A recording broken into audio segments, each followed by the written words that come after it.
So, our next topic is about elimination of arbitrary constants. So, nasa chapter 2 na tayo. Tapos na tayo sa classification, definition ng differential equation. Magpuproceed na tayo sa chapter 2. So, yung lesson 1 natin is elimination of arbitrary constants. So, importante yung topic na to kasi sa topic na to, tatanggalin natin yung arbitrary constant sa diniscuss natin, di ba? Meron tayong particular and general solution. Kung saan yung solution natin general, meron tayong C or yung mga arbitrary constant. No? So, importante yung lesson na to, lalo na sa mga susunod nating topic tulad ng lesson 2 natin, which is the family of or families of curve.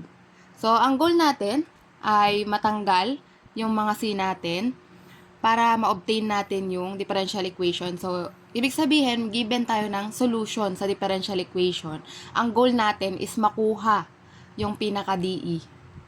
So, mag-proceed tayo. Number 1, y is equals to 3ax cubed minus 2bx squared plus 4cx minus d. Yung a, b, c, d, yun yung mga arbitrary constant natin. So, ang first na gagawin natin, ang first step ay bilangin natin kung ilan yung constant ng ating function. So, dito meron tayong 1, 2, 3, 4. So, meron tayong 4 na constant. So, kung ilan yung ating constant sa ating differential equation, yun ang order ng ating DE. At so, importante yan. Kailangan kunin muna natin ilan yung order ng ating magiging DE. So, ang ibig sabihin, yung magiging sagot natin na DE, ang makikita nating highest order ay or highest exponent ay 4. So, kung nakuha na natin yan, yung 4, ibig sabihin, 4 times tayong mag-differentiate. So, ito yung magsasabi kung ilang beses tayo mag-differentiate. So, simulan na natin. So, una, y prime is equal sa derivative nito. So, 3 times 3, 9. So, constant naman to. Kopyain natin. A, x squared na lang. Minus, derivatives ito, 2 times 2, 4bx plus 4c minus, so dahil ito ay constant, 0. So, okay na tayo sa first derivative. Punta tayo sa second. So, y double prime equals 2 times 9, 18ax minus, derivative nito, 4b plus, syempre yung 4, tsaka yung c constant naman, so 0. So, third derivative, so y triple prime. So, ang derivative nito ay 18a na lang, so constant. Minus 4b, so since constant si b, 0. So, proceed tayo sa last, so dab 4. So, ika-4 na derivative. So, 18a ay 0. So, ang ating differential equation ay ito. So, proceed na tayo sa example number 2. So, y equals ax squared plus bx plus c. So, eliminate natin yung mga arbitrary constant para ma-obtain natin yung differential equation. So, tingnan muna natin ilan yung constant. So, meron tayong 1, 2, 3. So, tatlo yung constant. Ibig sabihin, tatlong beses tayong mag-derivative. So, first derivative, y prime is equal sa 2ax plus derivative nito, b plus derivative nito, 0. So, y double prime equals derivative nito, 2a plus derivative nito, 0. So, last one, y triple prime equals derivative nito dahil constant, 0. So, ito na ang ating differential equation. So, next example. Example number 3. So, x squared y cubed plus x cubed y raised to 5 equals c. So, yung third example natin, kung mapapansin natin, explicit siya. No? Ay, implicit. Ne? So, gamitan na lang natin ng implicit. Pero, pwede rin naman nating product rule. No? So, kung mapapansin natin, isa lang naman yung ating constant or yung arbitrary constant natin. So, ibig sabihin, isang beses lang natin i-derivative. So, i-derivative natin. So, product rule, kopyahin muna natin si x squared, derivative ng y cube. So, ang derivative niya ay 3y squared dy plus si y cube naman yung kopyahin natin, derivative naman ng x squared. So, ang derivative niya ay 2x dx naman. Kasi si x naman yung ating dependent variable. Plus, dito naman tayo. So, si x cube, derivative ni y raised to 5 is 5y raised to 4 dy. Plus, si y raised to 5, derivative naman ni x cube. So, 3x squared dx. So, simplify, equals, derivative ni c is 0. Simplify ko lang. So, meron tayong 3x squared y squared dy plus 2x y cube dx plus x cube, 5. 5x cube y raised to 4 dy plus 3x squared y raised to 5 dx equals 0. So, simplify pa natin. So, ang sagot nyo dapat ay naka-simplest form. So, pagsama-samahin natin yung may dy tsaka dx. So, unahin ko na si dx. So, ito may dx. 2xy cube dx plus 3x squared y raised to 5 dx plus 3x squared y squared dy plus 5x cubed y raised to 4 dy equals 0. So, pinagtabi-tabi ko lang yung may dx, yung may dy.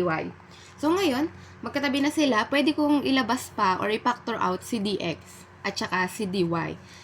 So, pwedeng 2x y cubed plus 3x squared y raised to 5 dx plus 3x squared y squared plus 5x cubed y raised to 4 dy.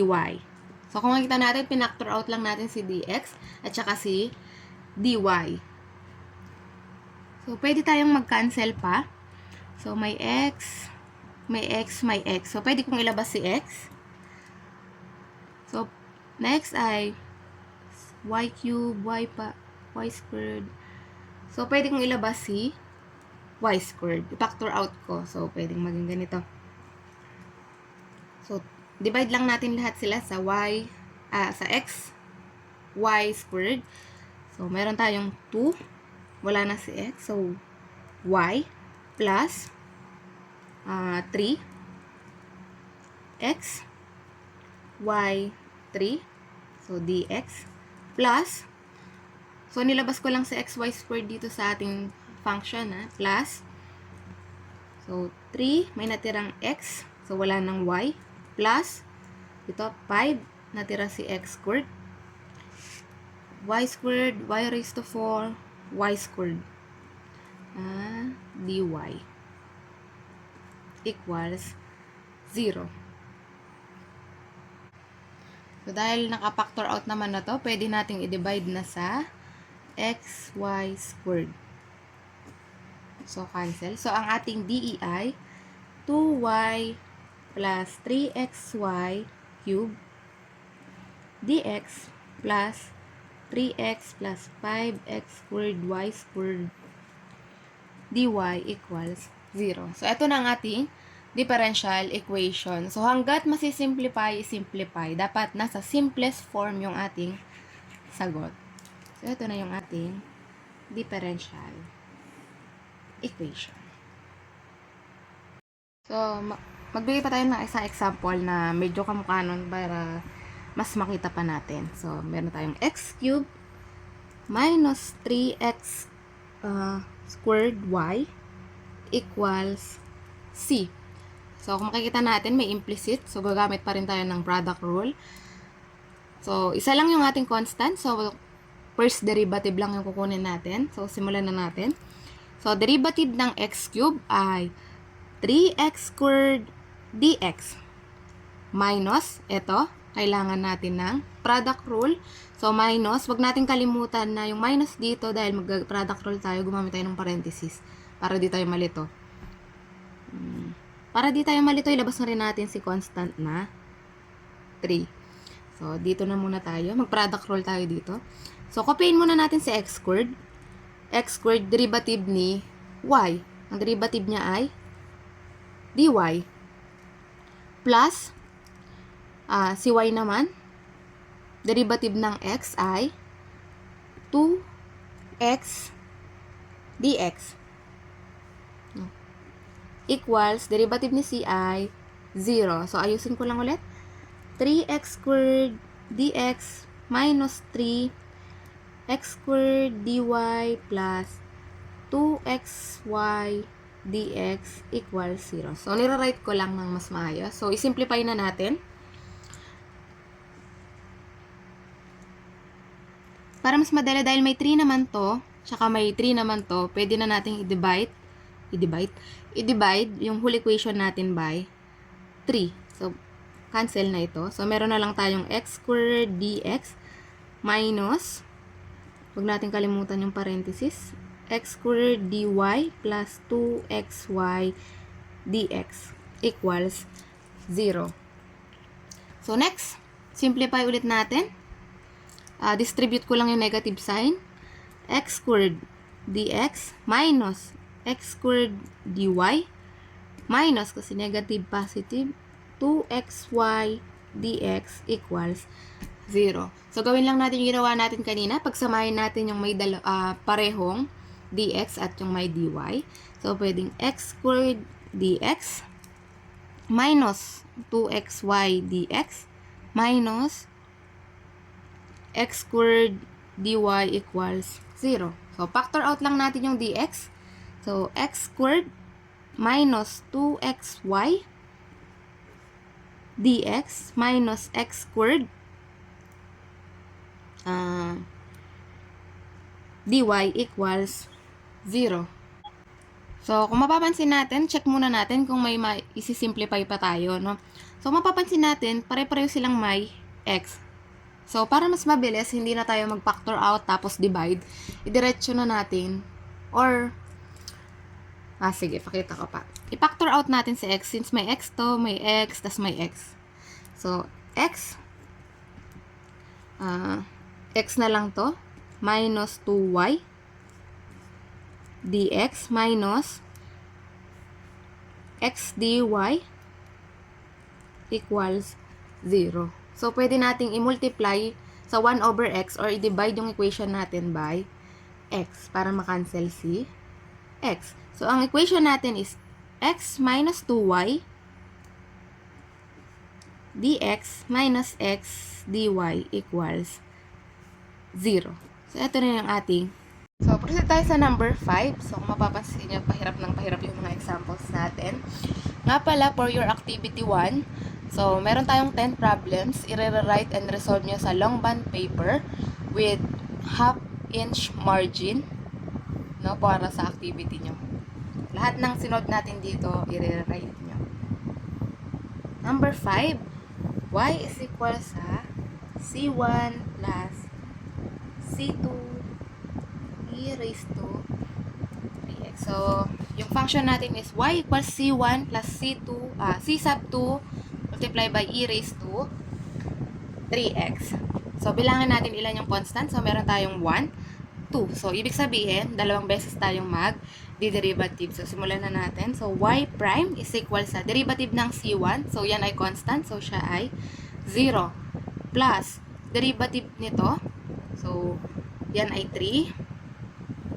So, copyin natin yung constant. And kapag nagde-derivative tayo na exponential, copyin lang natin siya. Kahit anong derivative, di siya nagbabago, di ba?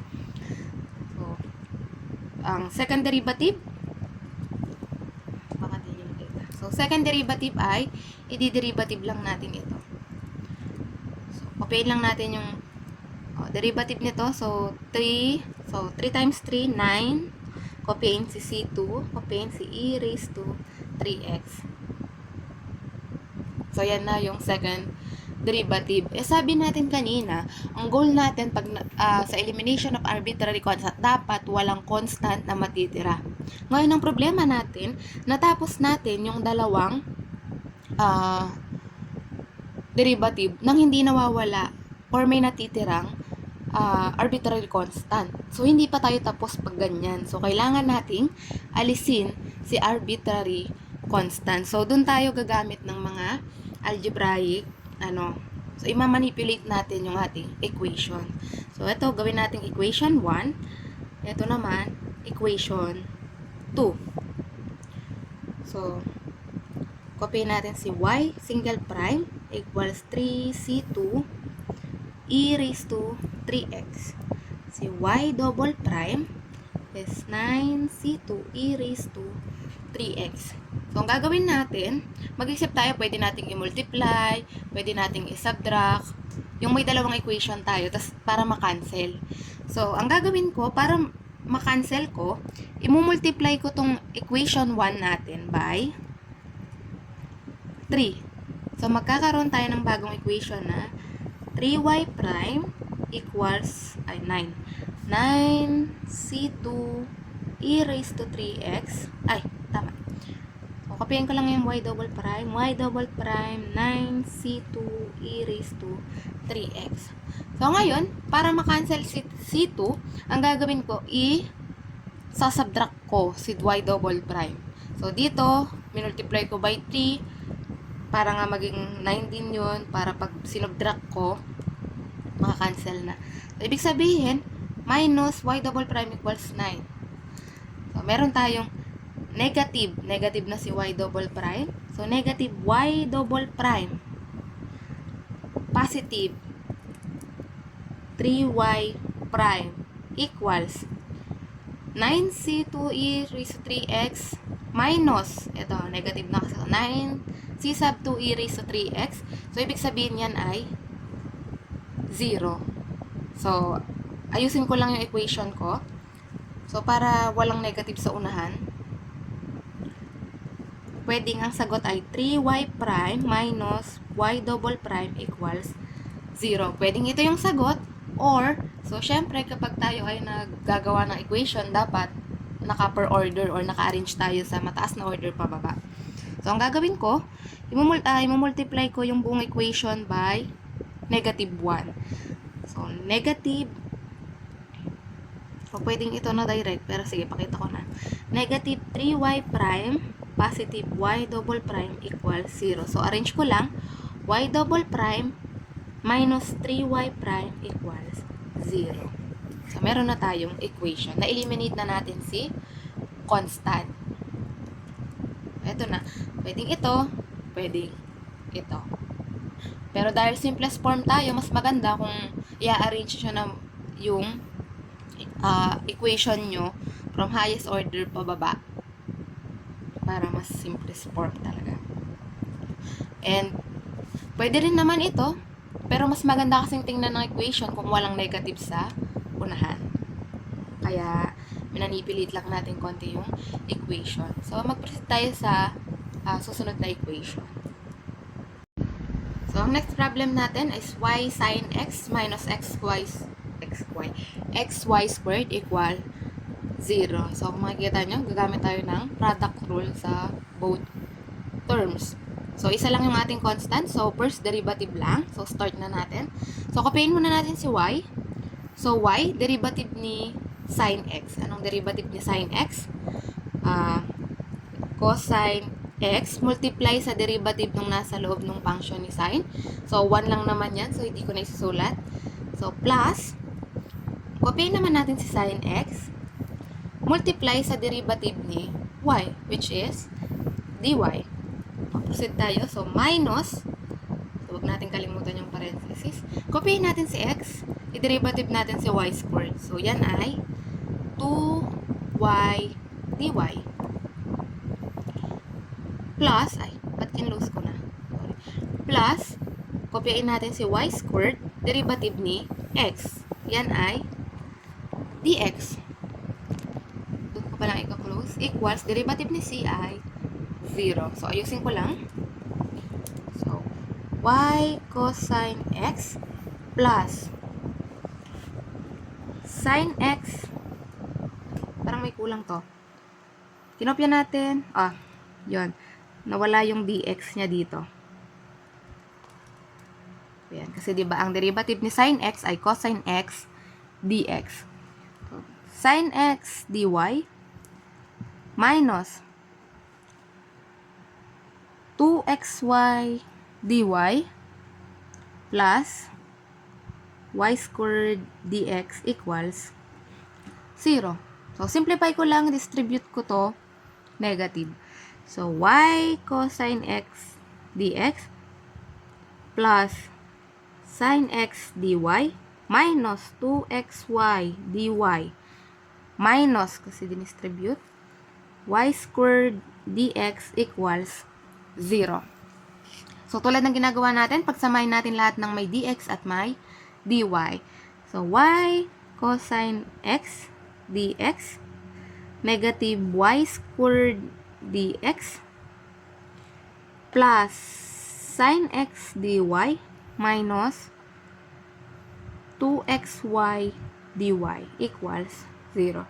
So, inspect natin kung pwede siyang anong tawag dito? May ma-factor out. So, dito, pwedeng i-factor out ko yung y. So, dito, pwedeng may factor out si y at saka si dx. So, ganito yung gawin ko. Mamaya ko na sa dulo ilagay yung dx, no? Y cosine x minus y na lang dx. Tama ba?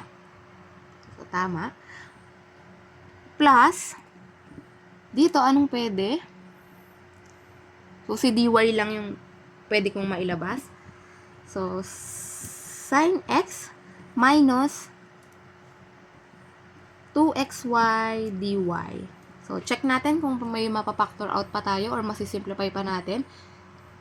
So, since wala na naman na, so ito na yung kanyang simplest form, pwede na nating i-box kasi siya ay ang ating final answer. So, siya na yung ating differential equation. So, ito yung solution, ito yung differential equation. So, sabi ko kanina, dun sa, ang pasahan ng ating activity 1 ay kung kailan magpe-face to face. For example, nag-face to face tayo ng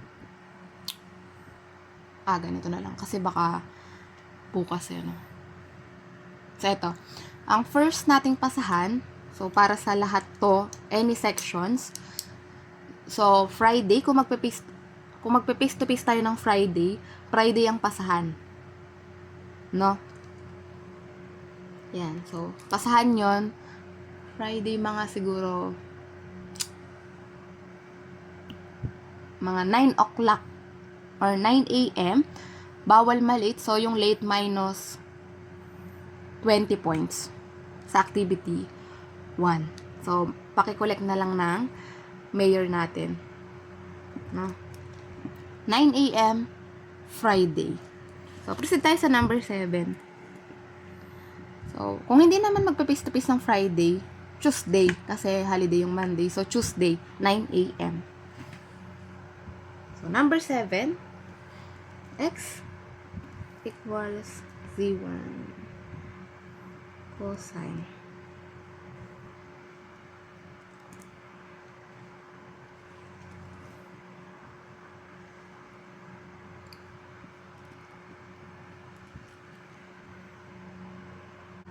So, proceed tayo sa 7th example or sa 7th example. So, meron tayong x equals c1 cosine omega t plus c sub 2 sine omega t. So, dalawa yung constant. So, ibig sabihin, twice tayong magdi-derivative. So, derivative ng ating x ay dx over ang ating dependent variable ay x at ang ating independent variable ay t. So, dx dt equals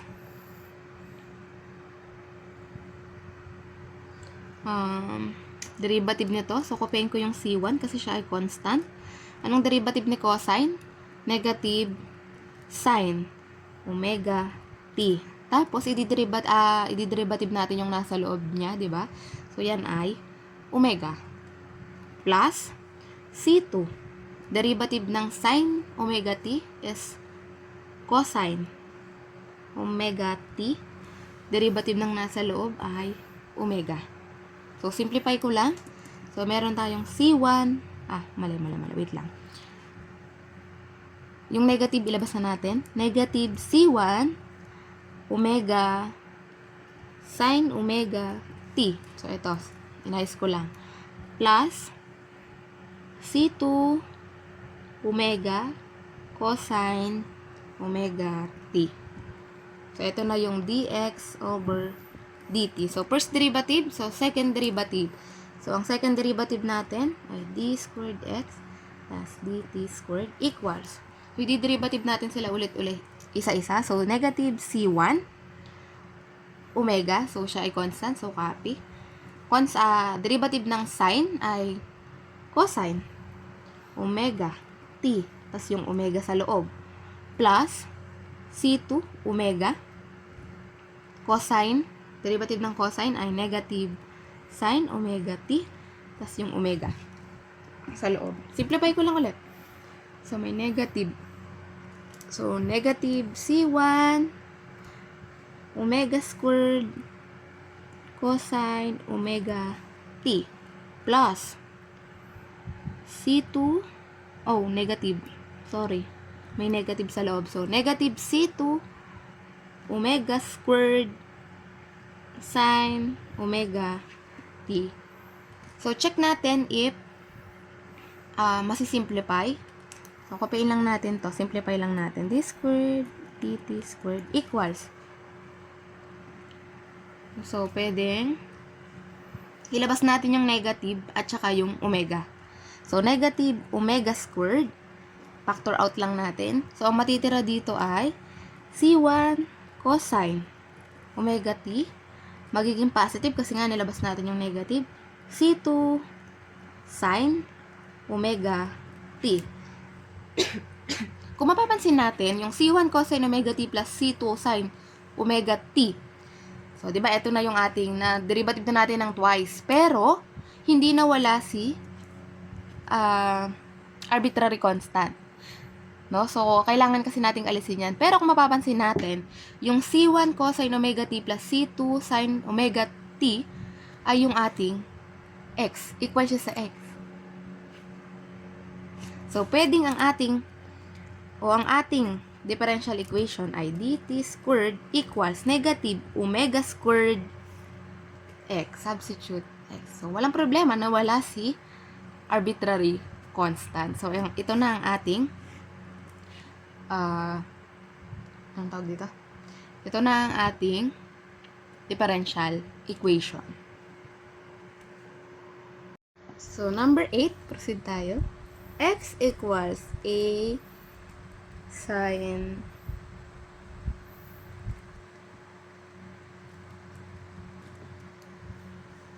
So, ito yung problem natin or ito yung ating solution sa DE.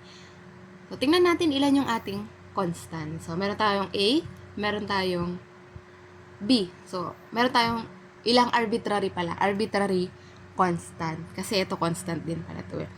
Pero ang hinahanap natin ay arbitrary constant. So, A, B, so may dalawa. So, ibig sabihin, twice tayong mag-derivative. So, meron tayong first derivative, dx, dependent variable, at t yung ating independent. So, dt. Ay, humiwala yung anong ulo ni d. Equal. So, kopyain lang natin yung constant. A, ang derivative ni sine ay cosine t plus b. So, ang derivative nung nasa loob ay omega. Kasi ito ay, pag dinerivative natin, constant naman. So, i-rewrite ko lang para mas maayos. Dx dt equals A, omega, cosine, omega plus b. O, nawala yung t ko dito. Yan. Nire-write ko na. Punta na tayo sa second derivative. D squared x over dt squared equals. Copyin ko yung constant. A, omega. Derivative ni cosine? Negative. Sine. So, copyin lang natin. Plus b. Derivative ng nasa loob, omega. So, equals. Re-write ko lang a or negative kasi ito. A w squared or w tuloy. Omega squared sine omega t plus b. So, yan. So, rewrite natin d squared x d t squared equals. Kung mapapansin natin, meron na naman tayong arbitrary constant na hindi natanggal. No? Pero kung mapapansin natin, no, check natin, kapag ito, yung a, pinasok ko dito, i-write ko, no, negative, bali a, tapos yung sine, omega t, plus b, ito, itong function na to, equal na naman sa ating x. So, pwede kong i-substitute itong a sine omega t plus b kay x para mawala na tong ating arbitrary constant. So, meron tayong d squared x dt squared minus omega squared. Ito ay equal sa x natin, x. So, same problem sa kanina. So, ayan ang ating differential equation. So, proceed na tayo sa 9. Or pakita ko muna yan. Halos pareho siya. Yung nakuha nating derivatives, nakakuha tayo ng equal dun sa ating function. Pareho sila. Yan. Nagbigay ako ng dalawang example sa mga ganong problems. So, proceed na tayo sa 9. So, dalawang problem na lang. So, number 9, y is equal sa c sub 1 e raised to negative 2x plus c sub 2 e raised to negative 3x. So, yan yung problem natin. So, mapasin natin, dalawa yung ating arbitrary constant. Ibig sabihin, dalawang beses tayong mag-d-derivative. So, y, pwedeng y prime na lang yung gamitin ko. Pwede namang gumamit kayo ng dy over. So, y yan, yung ating independent ay x. So, para mas madaling isulat, y prime na lang ang gamitin ko. Y prime equals derivative natin ito. So, copyin ko yung constant, c1, multiply sa negative 2, e raised to negative 2x, plus constant, c2, multiply by 3, e raised to 3x. So, simplify ko lang. So, y single prime is equal sa negative c1, e raised to negative 2x, plus 3, c2, e raised to raised to 3x. So, ayan na. So, punta tayo sa second derivative. So, negative 2 c1 multiply by negative 2e raised to negative 2x plus 3 c2. Ay, ba't ganyan yung c2 ko? Mas mukha pang c. So, c2, ito yung constant. Derivative nito is 3e raised to 3x. Di ba kahit anong gawin natin sa exponential, yun pa rin yung itsura niya. So, rewrite ko lang, y double prime, underline natin to para equals, negative, multiply by negative is positive. So, positive 4, c1, e raised to negative 2x, plus 3, hindi na siya 3. Siya ay 3 multiply by 3, 9c2e raised to 3x. So, ito na. So, nakapag-proceed tayo hanggang second derivative pero hindi nawala yung ating c1 at cx. So, kailangan nating gumawa ng paraan para mawala yung constant. So, pwede natin gawin tong equation 1, itong equation 2, tapos ito yung equation 3. O kahit anong gawin yung equation, kahit anong gamitin yung equation, basta makapag-eliminate tayo. So, ang first gawin natin, isa tayo ng paraan para ma-eliminate muna si C1. So, para mangyari yun, pwede kong gamitin tong equation 1 natin, at saka, equation 2. No, i-write ko para mas makita. So, yung equation 1 natin, y is equal to C1e 2x plus C2 e raised to 3x. Gamitin natin kasi nga dahil gusto kong ma-eliminate. Pwede ko namang eliminate gamit yung y double prime, no? Kayo, nasa sa inyo kung anong gagawin nyo para ma-eliminate. Marami namang ways. So, y tsaka y double prime yung ginamit ko. Negative 2 C1. Bakit negative? Mali pala. Single prime pala yung gagamitin ko. Nasaan na ba? Sabi sa inyo nakakalito to. So, eto. Yung single prime natin, negative 2 C1 e raised negative 2x plus 3 C2 e 3x. So, ang goal ko, eliminate C1. So, para ma-eliminate ko siya, pwede kong i-multiply ito sa 2, tapos i-add ko. Di ba? So, para hindi kayo masyadong malito, distribute ko muna si 2. So, 2y equals 2c1 e raised to negative 2x plus 2c2 e raised to negative 3x. Kopyahin ko lang to. Y double prime equals negative 2 C1 E 2x. Negative yan. Plus 3 C2 E 3x. So, maraming way, pero ito na lang yung sundan muna natin, no? So, sabi ko add. So, meron akong 2y plus y double prime. So, pag pinag-add ko itong dalawa, positive and negative, so 0 na yan, equals ilan to? 5 C2 e raised to 3x. So, meron na tayong equation 4. So, kailangan ko naman ma-eliminate si C2. So, kailangan makakuha ko ng ganito. So, pwede natin gawin. Pagkatapos, pwede kong gamitin si y, single prime, at saka si y double prime. So, si y single prime is negative 2c1 e raised to 2x plus 3c2 e raised to 3x.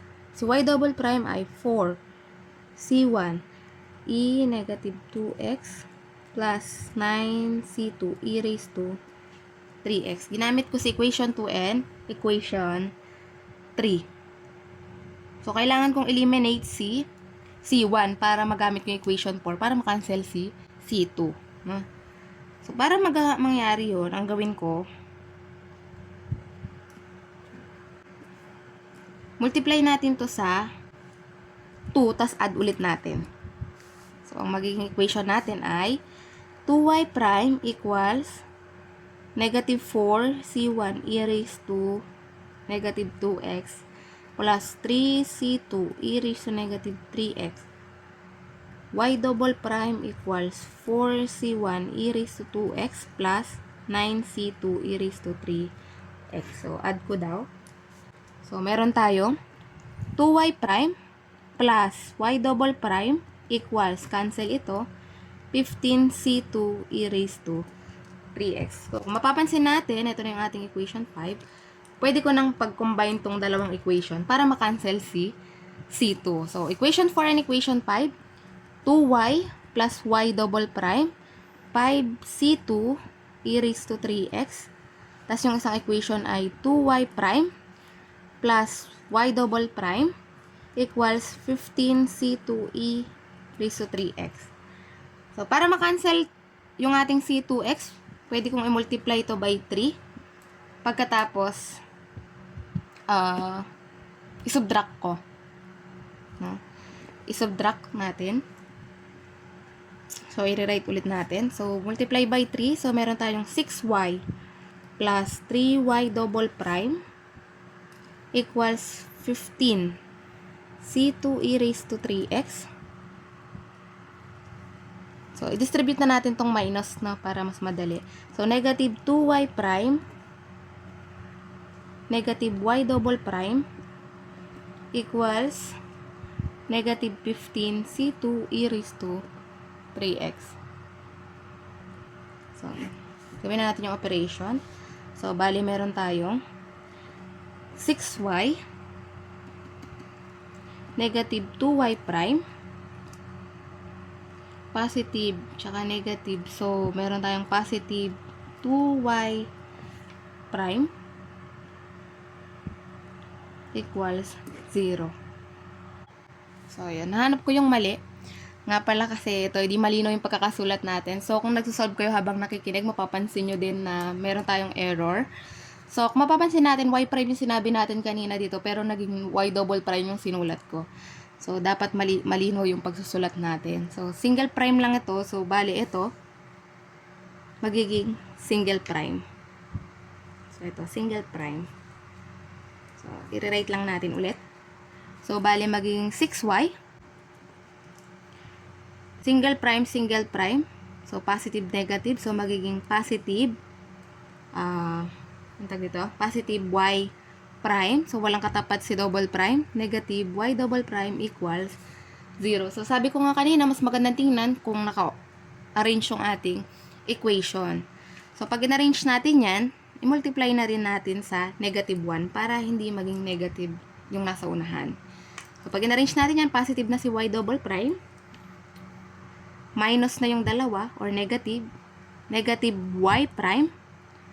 Negative 6y equals 0. So, ito na yung ating differential equation. So, yung number 9, and practice, kasi may iba't ibang way para mag-eliminate, nasa sa inyo naman. Mag-a-arrive din naman kayo sa same answer. So, kung saan kayo madadalian. So, para sa number 10, so, kamukhang-kamukha lang siya ng number 9. Ipapatry ko sa inyo kasama nung activity. So, kayo magsosolve. Yung 1 to 9 given na yung number 10, kasama pa din sa activity na sinasabi ko na ipapasa nyo. So, number 10, ito yung problem natin. Y equals C1 E2x plus C2 E3x. So, ito yung problem na isa-solve nyo. So, elimination of differential equation to obtain yung ating D. Kung mapapansin nyo, halos magkamukha lang sila. So, yun lang para sa ating lesson 1 sa chapter 2.